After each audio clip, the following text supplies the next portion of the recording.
let's go to the Maliki and Humbali view.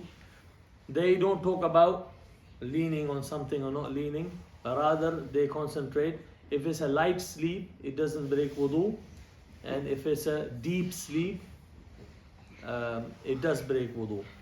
So what is a light sleep? Light sleep is when a person is aware of his surroundings and he can hear people. Let's say a person, he's in his salah and he's rose off a bit, and Imam says Allahu Akbar, and he goes Allahu Akbar, he goes down. Is he sleeping lightly or he's in a deep sleep? He's sleeping lightly. The fact he knows Imam says Allahu Akbar. If someone has to tap to him on his shoulder and pull him down, maybe that's a problem. But if it's a deep sleep, he'll fall anyway. There is a hadith also in Muslim from Ibn Abbas. He said he spent a night at his auntie Maymuna bint al-Harith. Is that her name? Radiallahu anha. When he so basically he says in Salah, when Ibn Abbas, he used to doze off a little bit, Nabi Sallallahu Alaihi Wasallam would hold my earlobes to make me alert. And it says after the Salah, basically Nabi Sallallahu Alaihi Wasallam, he wrapped his legs, he slept sitting until I could hear his breathing. Then Fajr appeared and he prayed 2 rakats of Sunnah of Fajr. So that means, because he like Hamza is sitting right now, he bore his legs together to himself, and he sat and he's sleeping, not reclining or anything, but he said I could hear him. When you are sleeping, I won't say snoring, but is that the heavy sort of breathing? I could hear him. He's asleep, and then he got up and he prayed. The Humbalis, they say if a person sleeps in Salah or outside Salah, if it's a deep sleep, it will break wudu. If he sees a dream, it will break wudu.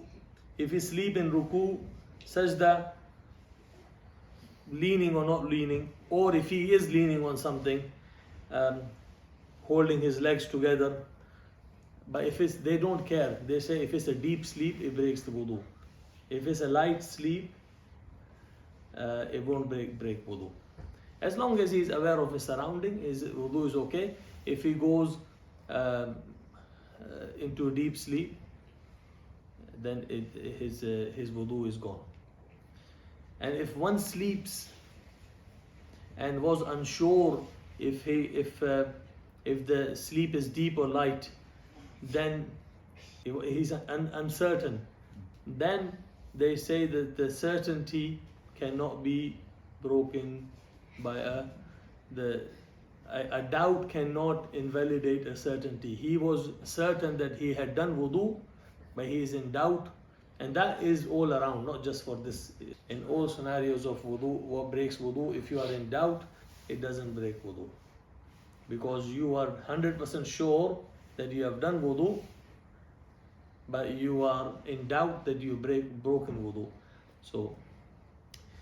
So summary, what breaks wudu is when a person is unaware of his surroundings,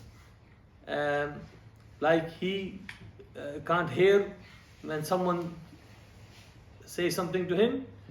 Also, if he can't hold his own body weight without support, then his wudu is gone. Yeah?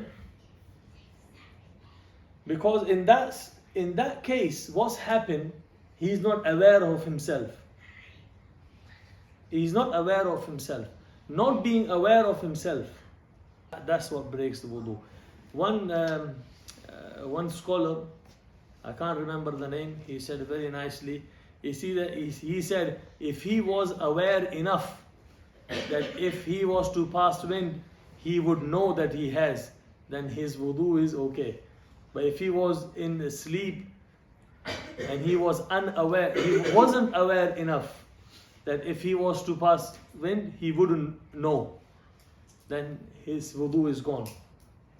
So a person can be a judge on himself in that. Okay?